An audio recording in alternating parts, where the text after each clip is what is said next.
వెళ్తారా పట్టించుకోవచ్చు. చాలా మంచోడు దొరికాడు.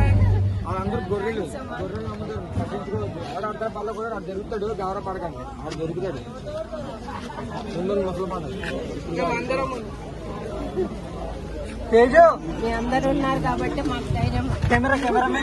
మేమేం కాబట్టి ఇది జరిగిందండి. మేము 10 గంటలకు అక్కడ ఉన్నాం, దాంట్లో ఇబ్బంది వస్తాం. తేజు ఏం చేస్తాం దరిద్రం. అడగండి, క్వశ్చన్స్ అడగండి తొందరగా. ఎలా ఫీల్ అవుతున్నారు సార్? ఎంత హ్యాపీగా? మీ ఓపిక చెప్పండి. ఏం అడగండి త్వరగా అడగండి, నాకు బేగ్ అడగండి. కొంచెం వెనక్కున్నా పడిపోతే విన్నర్ అవ్వాల్సిన అమర్ రన్నర్ అయ్యారు కదా. అయితేనేమి మీ అభిమానం తీసుకున్నాడు కదా. అవును. ఇంతటి అభిమానం దొరకాలండి చాలా కష్టం అండి. అవును. తప్పేందండి, పక్కన కొనుక్కొచ్చి ఇచ్చినా నమ్మచ్చు, నమ్మేస్తారు. కానీ ఇంత అభిమానం ప్రజల్ని గెలుచుకున్నారు, మనసులు గెలుచుకున్నారు. మనకి ఇష్టమైన రవితేజ పక్కన ఛాన్స్ కొట్టేశారు కదా, ఎలా ఫీల్ అవుతున్నారు? రవితేజ పక్కన ఛాన్స్ కొట్టేసినందుకు ఎలా ఫీల్ అవుతున్నారు?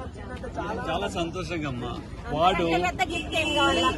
రవితేజ వాడు చిన్నప్పటి నుంచి రవితేజ సినిమా తీసినప్పటి నుంచి ఫ్యాన్ అయిపోయాడు.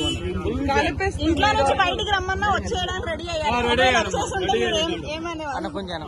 ఒకవేళ వద్దు మాకొద్దు, తప్పొద్దు.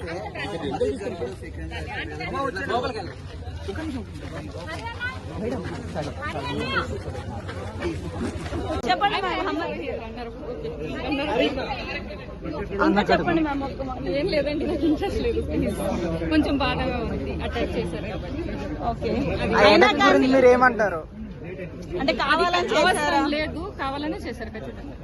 అట్లా చేయడం కరెక్ట్ అంటారు? కరెక్ట్ కాదు, మనుషులు అయితే చేయాలి. Thank you ma'am.